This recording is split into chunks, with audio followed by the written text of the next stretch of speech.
Praise the Lord. Hallelujah. చేతులెత్తుదాం. Hallelujah. ప్రభు మీ చేతులని మిమ్మల్ని దీవించి ఆశ్రయించి బలపరిచి నడిపించిన గాక. మంచిదండి. ఎఫిఫనియాలోని 3వ ఆదివారం మనము చర్చ్ మనం ఎర్ర పుస్తకం ఉంది కదా, అది పార్లమెంట్లో ఉంది, మన చర్చ్లో పెడుతుంది. మనం అది సంఘ క్రమము పాటిస్తాం కనుక ఎఫిఫనియాలో 3వ ఆదివారం ఇది. 5 ఆదివారాలు ఉంటాయి ఎఫిఫనియాలో. దాని తర్వాత లెంట్ సీజన్ ప్రారంభమైంది. కాబట్టి ఈ 3వ ఆదివారంకి ఏర్పాటు చేయబడిన లేఖన భాగాలు ఏంటి అంటే, నేను రెఫరెన్స్లు అయితే చెప్పాను కానీ అదొకటి నేర్పిస్తుంది. ఏంటంటే దేవుని బిడ్డలుగా సహోదరుల ప్రేమ కలిగి మనం జీవించాలి. సహోదరుల ప్రేమ ఈ అంత్య దినాల్లో చాలా అరుగైపోయింది. ఎవరి దగ్గర లేదు, కుటుంబాల్లో లేదు, సొంత రక్త సంబంధులలో లేదు. కానీ భక్తుడైన పౌలు అంటూ ఉంటాడు, వీలైతే మీరు అందరితోనే సమాధానము కలిగి జీవించమంటున్నాడు. కాబట్టి మన వ్యక్తిగత జీవితాల్లో దేవుని దగ్గరకు వచ్చి దేవుని ఆరాధిస్తున్నాము, దేవునికి ప్రార్థిస్తున్నాము, దేవుని సన్నిధిలో వేచి ఉంటున్నాము, దేవుని సహాయం కొరకు ఎదురు చూస్తున్నాము. ఈ అన్ని చేస్తున్న ఈ ప్రక్రియలో మనం అక్కడ గుర్తించాలి ఏంటి అంటే, నేను సహోదర ప్రేమ కలిగి ఉన్నానా? ఒకవేళ నువ్వు సహోదర ప్రేమ కలిగి ఉంటేనే నీ భక్తి మొత్తము అది నీకు ఆశీర్వాదకరంగా ఉంటుంటుంది. చాలా మంది ఏమంటే ఈ సహోదరుల ప్రేమ వాళ్ళలో ఉండదు. అన్న మీద కోపతాపాలు, తమ్ముడి మీద కోపతాపాలు, ద్వేషాలు పెట్టుకొని దేవుని సన్నిధికి వచ్చి ఎన్నో ప్రార్థనలు చేస్తూ ఉంటారు వాళ్ళు. ఈ ప్రార్థనలు లోపల ఒకటి పెట్టుకొని, కపటము పెట్టుకొని నువ్వు దేవుని సన్నిధిలో ఎంత ప్రార్థన చేసినా దేవుడు నీ ప్రార్థన ఆలకించాడు. దేవుడు మన పక్షాల నుండి వ్యాఖ్యమాడి ఆయన గొప్ప కార్యాలు జరిగించాలని, జీవితంలో ఒక గొప్ప విజయాన్ని నీకు ఇవ్వాలి అంటే కనుక ఫస్ట్ దేవుడు నీ హృదయము లోతుల్లో ఆయన చూస్తున్నాడు. నీ హృదయము ఎట్లా ఉండాలంటే దేవుని సన్నిధిలో తేట తెల్లగా ఉండాలా, ఎవరితో ఏ భేదాభిప్రాయాలు కలిగి ఉండకూడదు. అందరూ వాక్య ప్రకారం లోబడి సహోదరుల ప్రేమ కలిగి ఉన్నప్పుడు దేవుడే మన పక్షాన్ని మనకి న్యాయము ఆయన జరిగిస్తాడు. హల్లెలూయా. కాబట్టి వాక్యం చెప్పడానికి నేను ఇక్కడికి రాలేదు. నేను మిమ్మల్ని ఒక పాస్టర్ గారికి ఇంట్రడ్యూస్ చేయడానికి మాత్రమే ఇక్కడ వచ్చాను. అన్న అన్నారు 2 మాటలు మేము మాట్లాడిన తర్వాత నాకు ఏంటని. అన్న ఎవరో కాదు, ఘనరాజు జాజిరాజు వాళ్ళ పెద్ద అన్న. కాబట్టి తాడేపల్లి కూడా అక్కడ నుంచి ఆయన హైదరాబాద్లో కొద్దిగా విజయవాడలో మీటింగ్ చూసుకొని ఉదయకాలంలో, మళ్ళీ అక్కడ 12:30 ప్రాంతంలో ఆ సమయంలో మధ్యాహ్నం కాలం బయలుదేరి ఆయన 5:30కి ఇక్కడికి రావడం జరిగింది.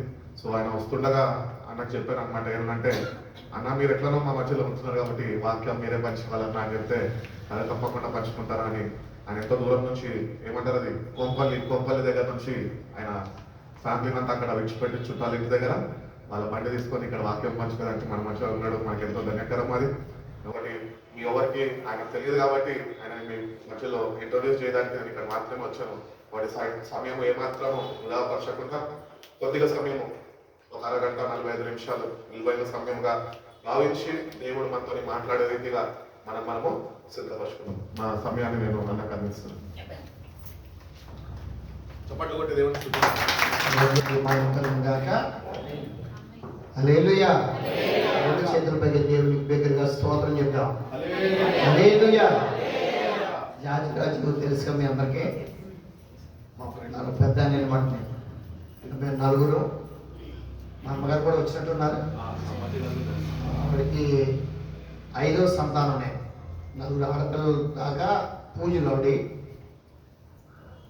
ఆవిడ చేతిలో సాక్షి చెప్పే ఉంటారు. ఆవిడ చేతిలో చనిపోయిన కుమారుడు బ్రతకడాన్ని బట్టి అమ్మగారు యేసుక్రీస్తుని నమ్ముకున్నారు అంటే నా సాక్షి చెప్తున్నాను.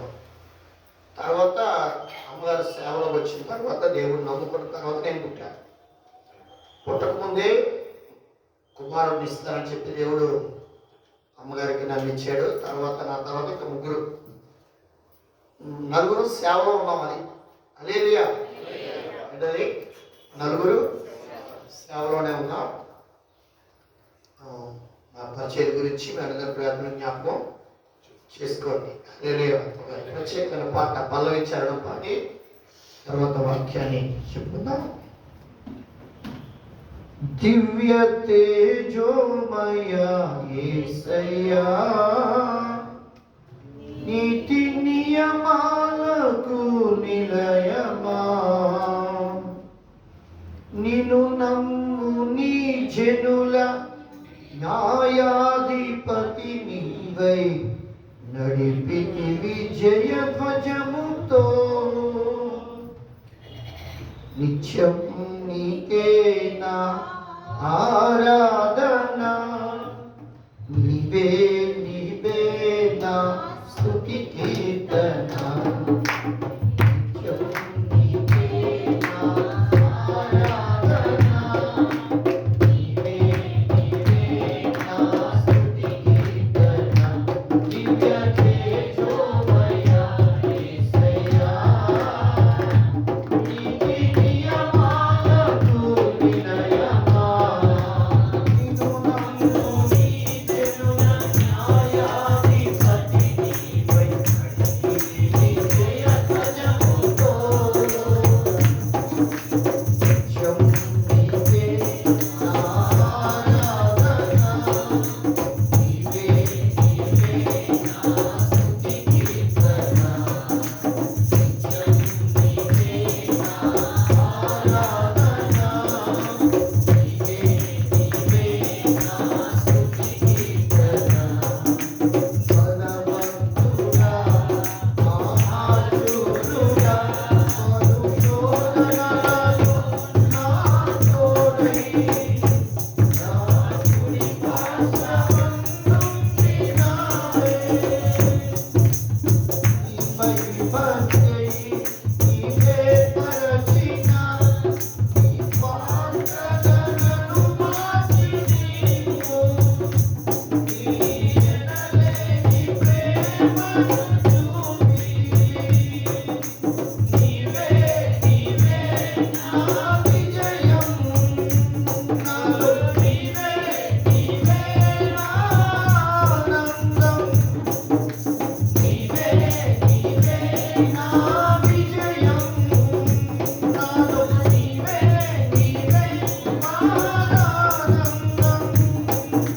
నిత్యం నీవే నా ఆరాధన, నీవే నీవే నా స్తుతి కీర్తన.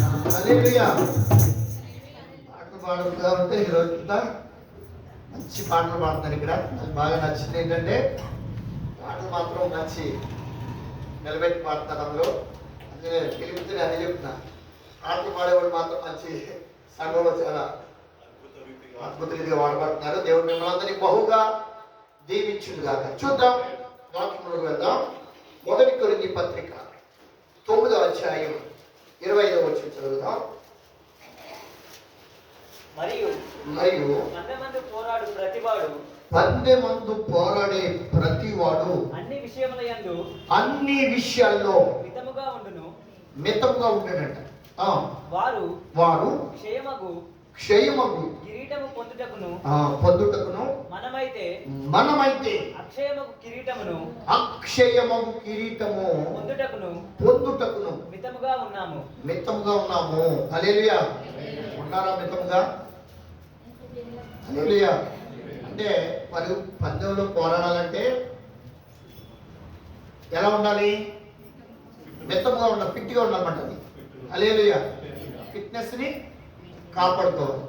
అది లేకపోతే పరిగెత్తలేదు, అంతే కదా. దానికి కొద్దిగా రోజు సాధన చేయాలి, ప్రాక్టీస్ చేస్తూ ఉండాలి. హల్లెలూయా. అది క్షయమైపోయే కిరీటం పట్టు. కానీ మనం చేసే భక్తి అక్షయ కిరీటాన్ని సంపాదించుకోవడానికి. హల్లెలూయా. క్రైస్తవ జీవితం అంటే ఏంటి? పోరాటం. అందుకని పౌలు అంటాడు ఎఫెసీ పత్రికలో, మీరు పోరాడేది శరీరంతో కాదు, ప్రస్తుత అంధకార సంబంధము లోకనాథులతో దురాత్మల సమూహాలతో. ఎప్పుడైతే యేసుక్రీస్తుని సొంత రక్షకుడిగా అంగీకరించావో, ఆయన మార్గంలో నువ్వు నడవటం ప్రారంభించావో, హల్లెలూయా, ప్రారంభించిన నాటి నుండి నువ్వు ఒక పందెపు రంగంలో, ఒక ఆత్మీయ పోరాటంలో ఉన్నావనే విషయాన్ని గుర్తుపెట్టుకోవాలి. దాన్ని ఎప్పుడు కూడా మర్చిపోకూడదు. నువ్వు దేవునికి అవసరం. ఎందుకంటే మనల్ని సృష్టించిన వాడు ఆయనే, మనల్ని పోషించేవాడు ఆయనే, ఈ భూమి మీద మనకు అన్నీ ఇచ్చేవాడు కూడా ఆయనే. అంతేకాదు, ఆయన అన్నాడు కదా, మొదట నా రాజ్యాన్ని, నా నీతిని మీరు వెతకండి, వాటితో పాటు మీకు సమస్తాన్ని దయచేస్తానంటే. అంటే మన పౌరస్థితి ఎక్కడుంది? పరలోకంలో ఉంది. ఈ భూమి మీద ఉండగానే యేసుక్రీస్తు మన సొంత రక్షకుడిగా అంగీకరించాం. అందరూ అంగీకరించిన వారైనా, బాప్తిసం పొందిన వారైనా? పొందిన వారు ఎవరైనా ఉన్నారు ఇక్కడ? అందరూ పొందిన వారు ఇక్కడ? పొందిన వారు ఎవరైనా ఉంటే చేయొద్దండి ఒకసారి. అదే త్వరలో మీకు రక్షణ పొందాలని నేను ఆశిస్తా ఉన్నాను. హల్లెలూయా. కాబట్టి ఒక విషయాన్ని గుర్తుపెట్టుకోవాలి, మనం దేవునికి కావాలి, అలాగే సాతాను గారికి కూడా కావాలి. హల్లెలూయా. మనం ఎవరిని ప్రేమించాలి? భూమి మీద ఉండగా దేవుణ్ణే ప్రేమించాలి. అందుకనే దేవుణ్ణి ప్రేమించేవారు అనగా ఆయన సంకల్పము చొప్పున పిలువబడిన వారికి సమస్తము సమకూడి మేలు జరుగుతున్నాయంట. దేవునికి మహిమ కలుగును గాక. కాబట్టి మన మేలు కొరకే దేవుడు మనల్ని పిలుచుకున్న మనం పందెపు రంగులో ఉన్నామని, అక్షయ కిరీటాన్ని పొందుకోవడానికి మనం భక్తి చేస్తున్నామనే విషయాన్ని ఎవ్వరు కూడా ఎప్పుడు ఎట్టి పరిస్థితుల్లో కూడా మర్చిపోకూడదు. హల్లెలూయా. మనం ఆయన తట్టు తిరగాలి. అందుకనే వారు ఆయన తట్టు తిరగగా వారికి వెలుగు కలిగిందంట. వారి ముఖాలు ఎన్నడూ కూడా లజ్జింపవు అని దేవుని వాక్యం చెప్తుంది. కాబట్టి మనం ప్రతి దినం ఆయనతో మాట్లాడడం ఏంటి? ప్రార్థన చేయండి. ఆదాము దేవుడితో మాట్లాడేవాడు. హల్లెలూయా. సహవాసం. నేను దేవుడితో ఆదాము మొట్టమొదటి ఆది దంపతులు మాట్లాడుతూ ఉండేవారు కదా, తెలుసు మనకు. అయితే ఆ సహవాసాన్ని ఎవరు చెడగొట్టారు? సాతాను గారు చెడగొట్టాడు. ఇంకా తర్వాత నుంచి మానవునికి దేవునికి సంబంధం తెగిపోయిందంట. తర్వాత షేతుకు ఎనోషు పుట్టినప్పుడు మరలా ప్రార్థన చేయటం ప్రారంభమైంది. ఈరోజు పాటలు పాడటం ఒక ఎత్తు అయితే, వాక్యం చెప్పడం ఒక ఎత్తు అయితే, ప్రార్థన చేసేవారు దేవుడితో మాట్లాడుతున్నమాట. అలేవి అంతే కదా. ఇప్పుడు వాక్యం నేను మీతో చెప్తున్నాను, పాటలు మీరు పాడుతున్నారు. కానీ ఎప్పుడైతే నువ్వు ప్రార్థనలో మోకరించావో, లేకపోతే ప్రార్థనలో కొంత సమయం గడిపేవో, పరమందున నీ తండ్రితో ఒక సమయాన్ని సంభాషిస్తూ ఉన్నావో, అది దేవుడితో మాట్లాడినమాట. దేవునికి మహిమ కలుగును గాక. హల్లెలూయా. సాధారణంగా పాటలు పాడేవాడంటే పెద్ద లెక్క కాదు. ఎందుకంటే వాడే పెద్ద సంగీత విద్వాంసుడు అంట కదా. ప్రసంగాలు అంటే మనకంటే ఎక్కువ ప్రసంగాలు అనుకోవచ్చు. నువ్వు పైనుంచి దూకు, నీ పాదాలకు రాయి తగలకుండా దోతల్ని చేతుల మీద ఎత్తుపట్టుకుంటారు. డిఫరెన్స్ అన్నీ మనకంటే వాడికి బాగా తెలుసు. కానీ వాడికి రాక ఒకటి ప్రార్థన చేయడాడు. మోకాలు లేని ప్రార్థన చేయాలి. అది మనం చేయాలి. హల్లెలూయా. అర్థమైన వాడు గట్టిగా చెప్పడం కూడా దేవుడు మహిమపడతాడు. హల్లెలూయా. ప్రార్థన చూడండి, దానియేలు ప్రార్థన అతన్ని సింహాల నోట నుండి విడిపించగలిగింది. అలాగే షడ్రక్ మేష్ అని అబేద్నెగో వారి యొక్క విశ్వాసము, భక్తి, ప్రార్థన అగ్ని నుండి వారిని కాపాడింది. వీరిద్దరి గురించి బైబిల్ చెప్పిన మాట ఏంటంటే, వారిని పరిపాలించే రాజులే సాక్ష్యం ఇచ్చారు, దానియేలు దేవుడే పూజార్హుడని. హల్లెలూయా.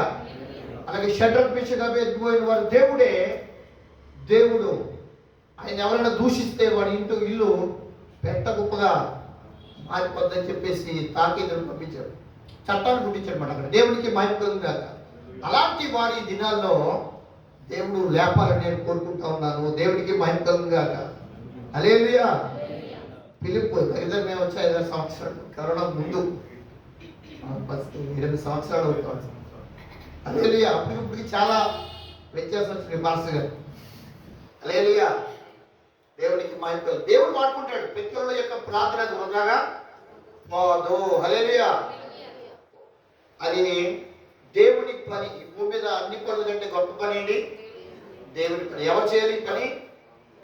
అందరూ చేయాలి. మీరు వెళ్ళి సమస్త జనుని శిష్యుడిగా చేయమన్నాడు. అంటే గొర్రెని కనాలి. అంటే నువ్వు ఇంకొక వ్యక్తిని మార్చాలి.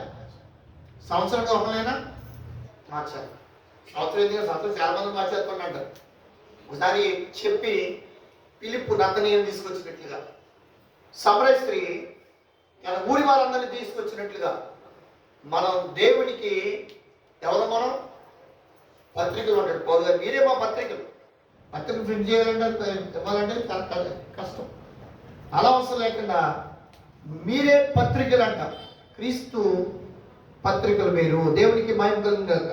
కాబట్టి ఇక్కడ మనం చూస్తే మనం చెప్పుకోబోయే వాక్యం ఏంటంటే, కిరీటము కొరకు మీరు ప్రయాసపడండి, భక్తి చేయండి. చూడండి పేతురు రాసిన పత్రిక 1 పేతురు.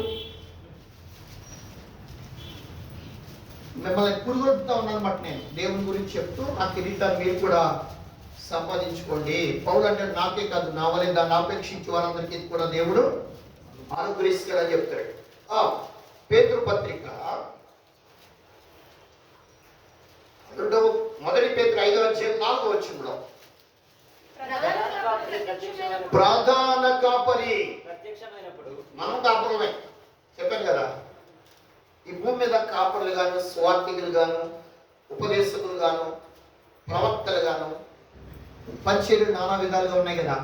ఇవన్నీ క్రీస్తు యొక్క సంఘ క్షేమం కొరకు. హల్లెలూయా.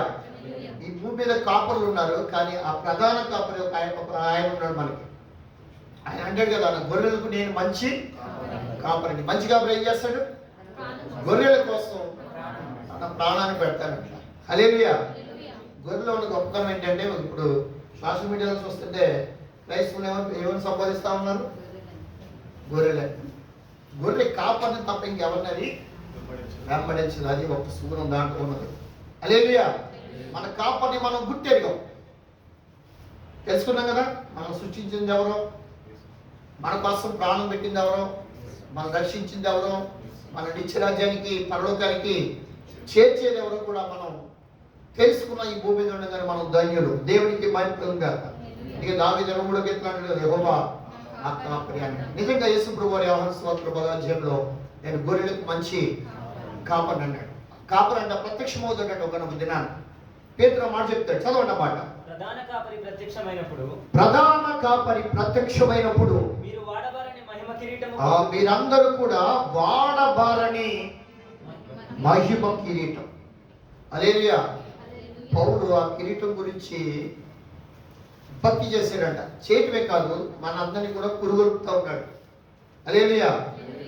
ఏమని 10 మంది పోరాడోడు మెత్తముగా ఉండడానికి విషయాల్లో మనం కూడా అన్ని విషయాల్లో కూడా మెత్తముగా ఉండాలి. భక్తి జీవితం వెళ్ళకూడదు, చోట వెళ్ళకూడదు, తినకూడదు. హల్లెలూయా. ఉండకూడని ప్రదేశాల్లో ఉండకూడదు, చేయకూడని పనులు చేయకూడదు. మెత్తమేనే కాదు, ఇది కూడా మెత్తమే కదా.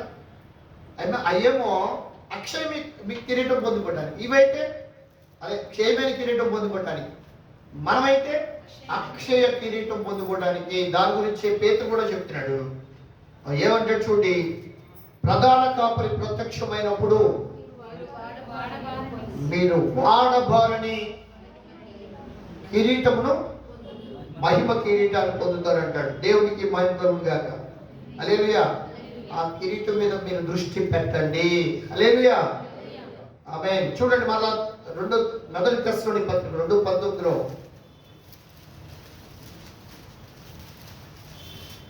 ఏలయనగా మీ నిరీక్షణ అయినను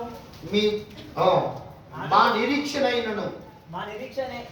అయినను ఆనందమైనను అతిశయ కిరీటమైనను ఏది మన ప్రభువైన యేసు యొక్క రాకడ సమయమున ఆయన ఎదుట మీరే కదా. పౌలు గారు ఏమంటాడంటే అతిశయ కిరీటం అంట సంఘం.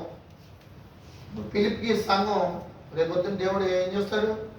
ఇంతమంది నీ ద్వారా రక్షణలోనికి వచ్చారు అంటే అతిశయ కిరీటం అంట దైవజనులకి. పౌలుకేమో సంఘం అంట అతిశయ కిరీటం. ఇప్పుడు ఈ భూమి సేవ చేసి ఆయన దగ్గరికి వెళ్ళినప్పుడు మా ద్వారా కొంతమంది రక్షణ పొంది ఉండాలి కదా. నీ ద్వారా నా ద్వారా కొంతమంది దేవుణ్ణి తెలుసుకుని ఉంటేనే ఆ దినాన్ని మనకి అతిశయ కిరీటం అనేది దక్కుద్ది. ఈ భూమి మీద ఏ పని చేయకపోతే ఉండదంటారా కిరీటం? ఉండదు.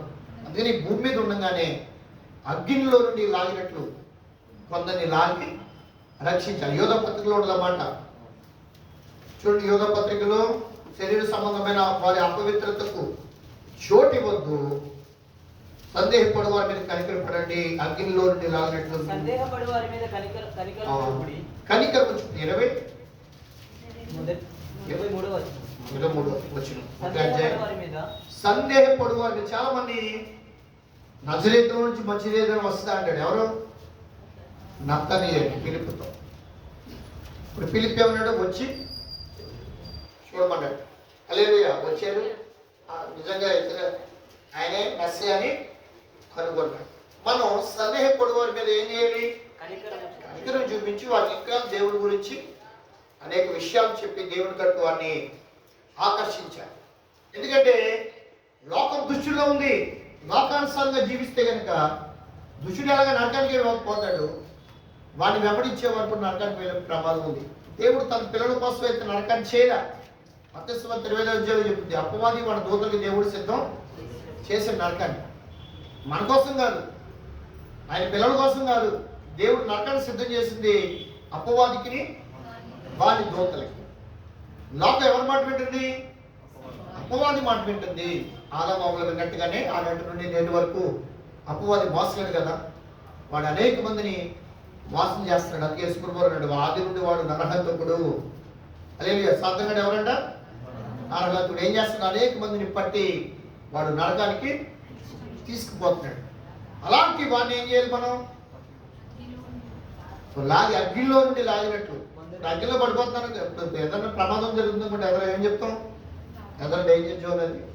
అలాగే బోర్డులు కూడా, గవర్నమెంట్ బోర్డులు కూడా పెడుతుంది. అలాగే క్రీస్తు గనక సొంత రక్షణను అంగీకరించుకొని భూమి మీద మరణిస్తే వాడు నరకానికి పోయే ప్రమాదం ఉంది. అది మనకు తెలుసు కాబట్టి మనం ఏం చేయాలి? సందేహపడు వారి మీద ఏం చేయాలి? కనికరం చూపించాలి. చూపించి వాడిని ఏం చేయాలి? అగ్నిలో నుండి లాగినట్లు. కొందరిని అందంగాని మనకు లేదు, కొందరిని అందరూ కొంతమంది గుంపు జనాంగాన్ని దేవుని రాకడ కోసం మనం సిద్ధం చేస్తే దేవుడు ఖచ్చితంగా ఆ దినాన్ని మనకి ఏం కిరీటం ఇస్తాడు? అతిశయ కిరీటం ఇస్తాడు. హల్లెలూయా. ఏ కిరీటం అది? అంటే పౌలు అంటే వీరే కదా నా అతిశయ కిరీటం అంటే పౌలు ద్వారా రక్షింపబడి మారు మనసు పొందే గుంపు జనాంగం పర్వం వెళ్ళనుకోండి, అప్పుడు అక్కడ సాక్ష్యం అంటే మీరే నా అతిశయ కిరీటం అంటాడు. చదవండి ఆ మాట మరలా మీరు ఒకసారి చదివితే, ఏలయనగా మా నిరీక్షణ అయినను, ఆనందమైనను, అతిశయ కిరీటమైనను ఏది? మన ప్రభువైన యేసు యొక్క రాకడ సమయమున ఆయన ఎదుట మీరంట. హల్లెలూయా. మీరే కిరీటంగా మారిపోతాం. హల్లెలూయా. మీరు కొంతమంది రక్షించారనుకోండి, మీకు వారి కిరీటం.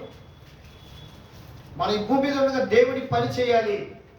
మన పనులు మనం ఉంటాయి, కానీ మన పనుల కంటే ఎక్కువగా ఏ పని మీద ఉండాలి? మనం దేవుని పని మీద ఉండాలి. దేవుని పని మనం చేస్తే మన పని దేవుడు చేస్తాడు. అది పాస్టర్ గారి పనే కాదు, అనేక మందిని చెప్పాను కదా, పిలుపు నతనీయుల్ని తీసుకుని వచ్చినట్లుగా, సమరయ స్త్రీ తన ఊరు వారందరినీ ఆయన వద్దకు తీసుకొచ్చినట్లుగా మనం కూడా మన మాట వినేవాళ్ళు కొంతమంది ఉన్నారు కదా, లేరా? మన మాట మీద విలువ ఫ్రెండ్స్, బంధువులు, ఇంకా మన మాట మీద విలువ ఉన్నారా లేదా? సమాజంలో ఉన్నప్పుడు మనం దేవుడి గురించి చెప్పాలి. వారికి అనేక మందిని దేవుడి తట్టు ఆకర్షించాలి. అదే అతిశయ కిరీటం అంటాడు. దేవుడికి మహిమ కలుగును గాక. ఇంకా రేపు పేతురు గారు అంటాడు మహిమ కిరీటం అంటాడు. అందుకుందేమో అక్షయ కిరీటం. తర్వాత ప్రకటన ఉండదు చూడు, 4వ అధ్యాయం 4వ వచనం కూడా చదువుదాం. సింహాసనము చుట్టూ 24 సింహాసనములు ఉండేను. ఈ సింహాసనముల యందు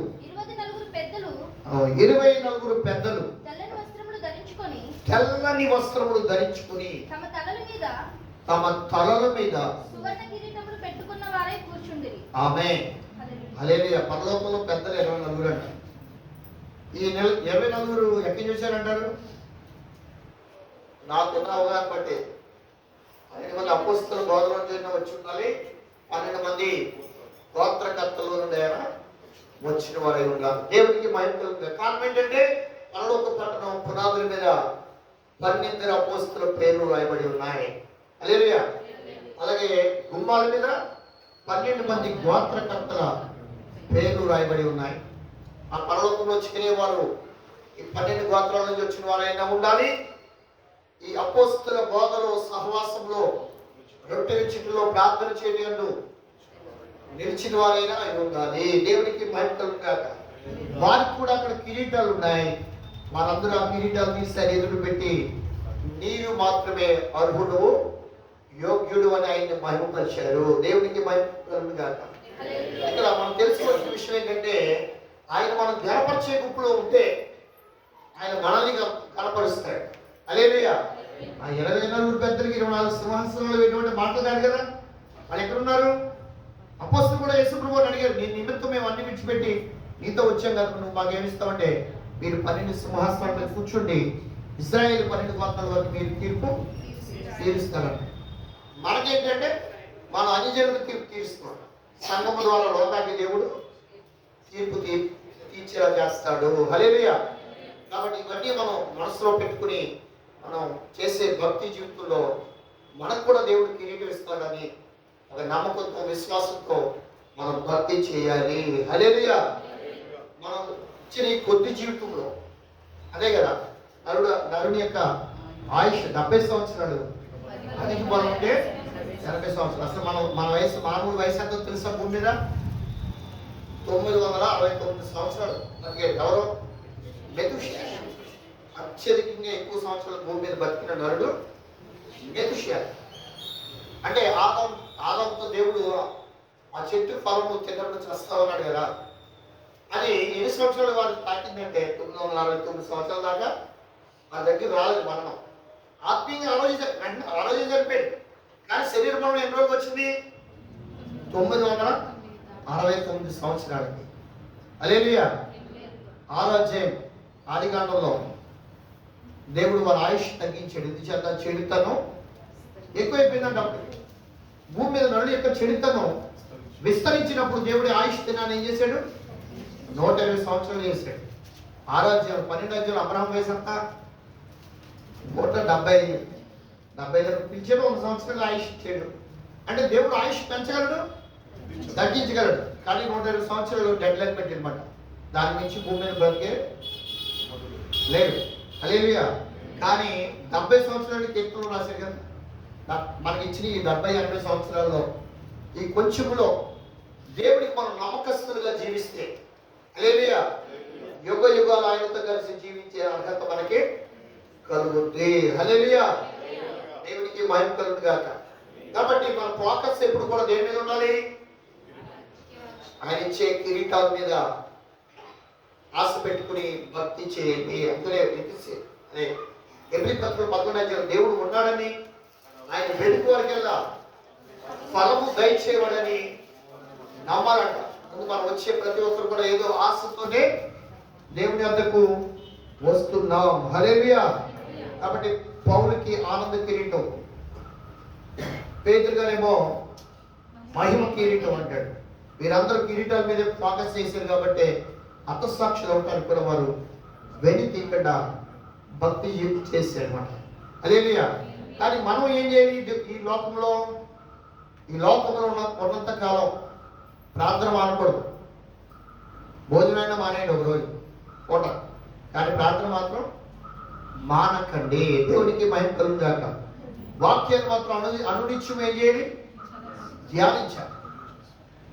దుష్టులు ఆలోచించుకుంటారు. కీర్తన గ్రంథం 1వ అధ్యాయం అదే చెప్పుద్ది. యెహోషువతో కూడా అదే చెప్పాడు, నేను ఇచ్చిన ధర్మశాస్త్రం మాత్రం చెప్పున కుడికి కానీ ఎడమకు కానీ తొలగిపోకుండా దాన్ని బట్టి నడుచుకుంటే నేను మోషేకి తోడై నేను నీకును తోడై ఉంటాను, ఏ శత్రువు నీ ఎదుట నిలవజా. కాబట్టి మనం ప్రతిరోజు ప్రార్థన చేసుకోవాలి, వాక్యాన్ని చదువుకోవాలి, సహవాసాన్ని విడిచిపెట్టకూడదు. అపోస్తల కార్యాలు ఉంది కదా, వారు 2వ అధ్యాయం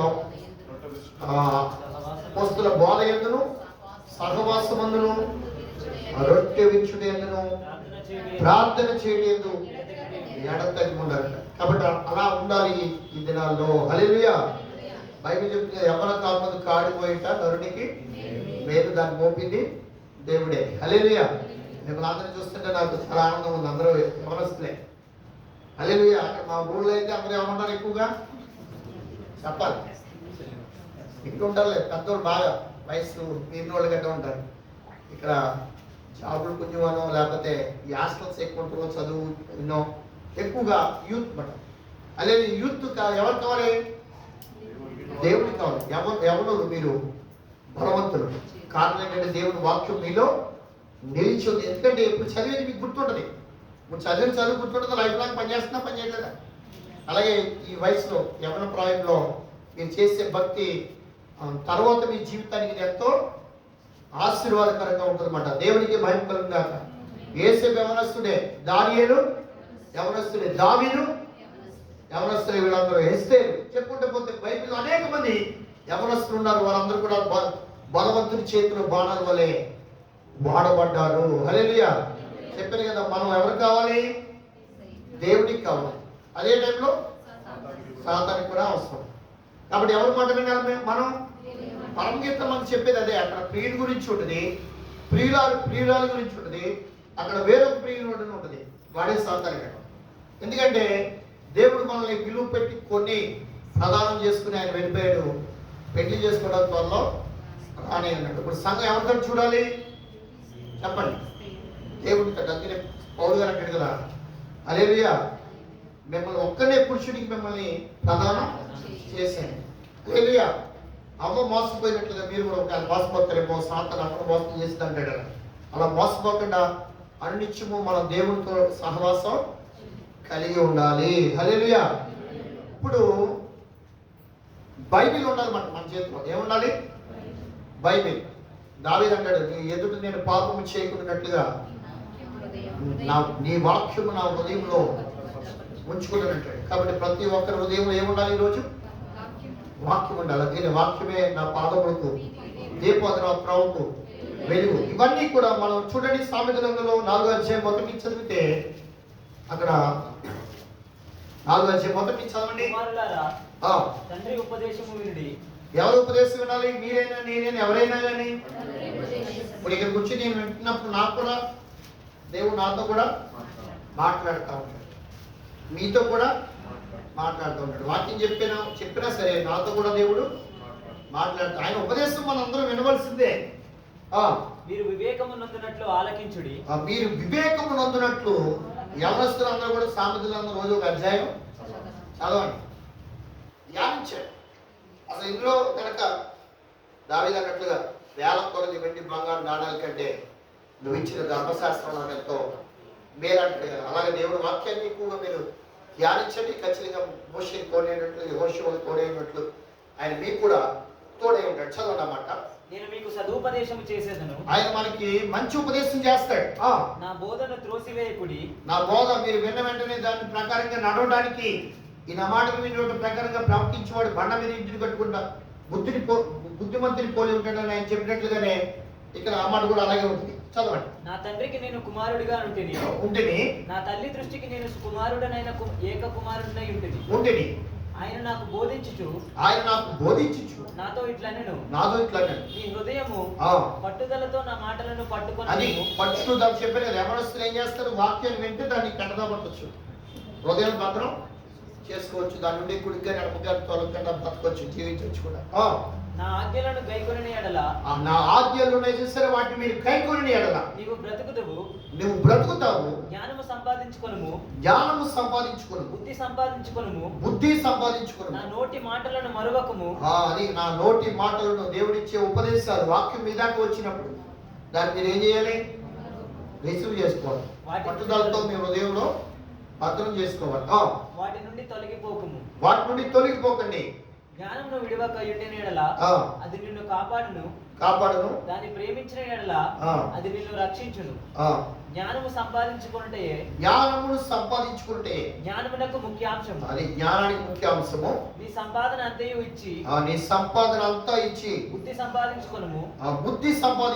దాన్ని గొప్ప చేసిన ఎడల, దాన్ని నువ్వు కనుక గొప్ప చేస్తే అది నిన్ను హెచ్చించును. అది నిన్ను హెచ్చిస్తుంది. దాన్ని కౌగిలించిన ఎడల, దాన్ని కౌగిలించుకుంటే గనుక అది నీకు ఘనత తెచ్చును. అది నీ ఘనత తెచ్చును. అది నీ తలకు అందమైన మాలిక కట్టును. అందమైన మాలిక కట్టును. ప్రకాశమానమైన కిరీటమును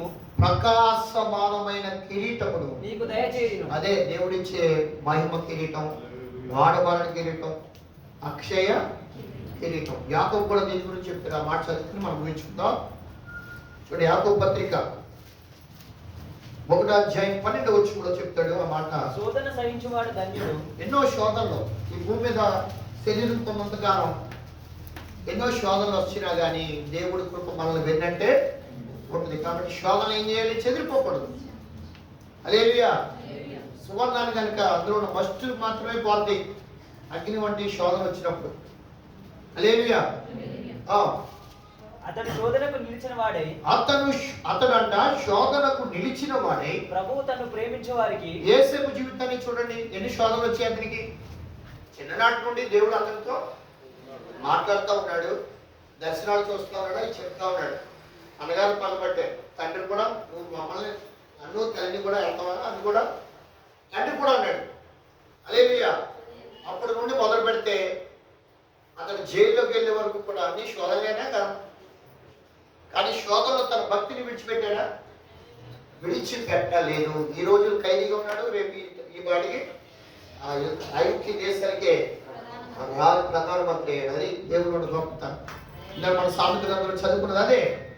నువ్వు ఆయన పట్టుకుంటే నిన్ను ఆయన ఏం చేస్తాడు? గొప్ప చేస్తాడు, హెచ్చిస్తాడు అనమాట. అదే చెప్తాడు, శోధన సహించువాడు ధన్యుడు. అతడు శోధనకు నిలిచిన వాడై ప్రభువు తను ప్రేమించు వారికి. ప్రభు అంట తను ప్రేమించు వారికి వాగ్దానము చేసిన జీవ కిరీటము పొందును. తను ప్రేమించు వారికి ఖచ్చితంగా జీవ కిరీటాన్ని ఇస్తానన్నాడు. కాబట్టి శోధన వచ్చినప్పుడు దేవుడి నుండి తొలగిపోకూడదు, దేవుడిలోనే ఉండాలి. శోధనలో పడకుండా చెప్పారు కదా యేసుప్రభువు వారు, మీరు శోధనలో పడకుండా ఏం చేయమన్నాడు? సెలవు కలిగి ప్రార్థన చేయమన్నాడు. వాళ్ళు ప్రార్థన చేస్తా ఉన్నా కానీ శోధన వచ్చినాయంటే నిలిచే ఉండండి ఆ శోధనలో. హల్లెలూయా. ఇంకా దేవుడితో మీ సంబంధం ఇంకా వేరు పారాలి. హల్లెలూయా. చెట్టు మనం చూస్తాం, పైకి పచ్చగా కనబడుతున్నప్పుడు చెట్టు కనపడుతుంది, కానీ దాని కింద ఉన్న వేర్లు ఎవరికి కనపడవు. అది మన భక్తి, మన అంతరంగంలో ఉంటుందన్నమాట. మన అంతరంగంలో దేవుని మీద నమ్మకం, విశ్వాసం, ప్రేమ ఇవన్నీ మనం కలిగి ఉన్నప్పుడు. ఇంత పిలుపు చెప్పాడు కదా, ప్రేమ ఏమన్నారంట? అన్నింటికంటే విలువైందండి ప్రేమ. కొరింథీ భక్తుల పౌలు గారు ఒక అధ్యాయం రాశారు దాని గురించి. హల్లెలూయా. దేవదూతల భాషలు మాట్లాడినా కానీ ప్రేమ లేకపోతే నేను ఎంతనా పోగే కంచినండి. కాబట్టి ధర్మశాస్త్రం అంతా కూడా నిన్ను వారిని పొరుగు వారిని ప్రేమించుకున్న ఆజ్ఞలోనే విమిడి ఉంది. నీ ఇతరులను ప్రేమించి నువ్వు దేవుడిని ఎలా ప్రేమిస్తావు?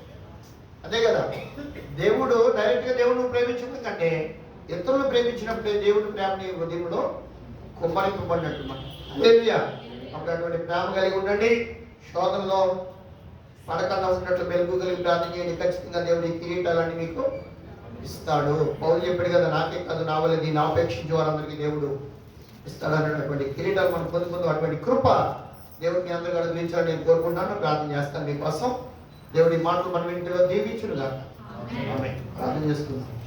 సకలాశీర్వాదాలు కాకుండా ఏ పరలోక తండ్రి, వాక్యం నీది, బిడ్డలు నీవారు. ఈరోజు కిరీటం గురించి కొన్ని విషయాలు నేను ధ్యానం చేశాను.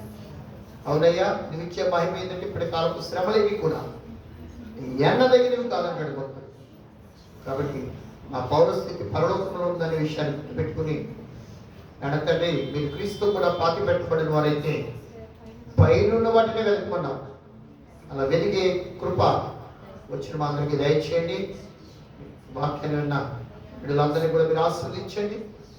ఏకాగ్ర సంవత్సరాలుగా చేసే దేవుడు అంటే వారి చేయించిన ఉద్యోగాల్లో, చదువుతున్న చదువుల్లో, సమస్యలో మీకు తోడుగా ఉంటాడు. అంటే తల్లిదండ్రులు దూరంగా, ఊరికి దూరంగా ఉన్నప్పటికీ కూడా ఒంటరిగా ఉన్న నీవే నన్ను సురక్షితంగా కాపాడేది అంటాం. నిన్ను కాపాడేవాడు కుడుకుడు నిద్రపోవడం పక్షి చూస్తుండగా బలమైన వ్యర్థమని ఉండే ఎన్నో విషయాలు బలపరిచే నీ గ్రంథంలో రాసి ఉంచు. నేను నీకు తోడే ఉన్నానన్నా. అలా బిడ్డలకు మీరే తోడుగా, నీడగా, తండ్రిగా, యజమానిగా పోషించండి, సంరక్షించండి. మీరు చేసిన ప్రతి పనులు తోడండి. అలాగే అంటే సుందరగా అన్ని తండ్రి మీరు బలపరచండి. చేసిన ఈ పరిచర్ని మీరు జీవించండి.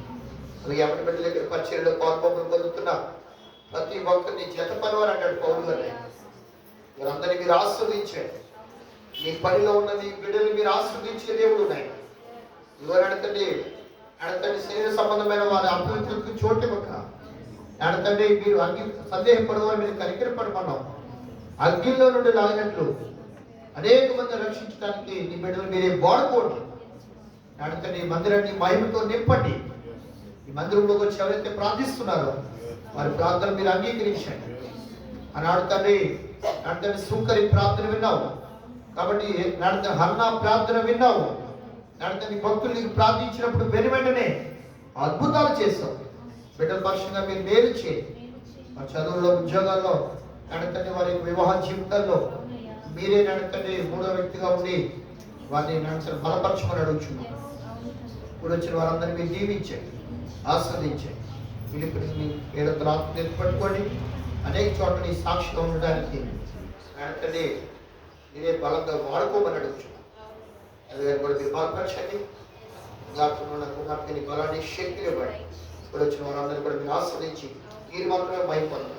ఏసునామములో పెట్టుకుంటున్నాం. అందరికీ వందనాలు. దేవుని చిత్తం అయితే మరోసారి కలుద్దాం. సెలవు.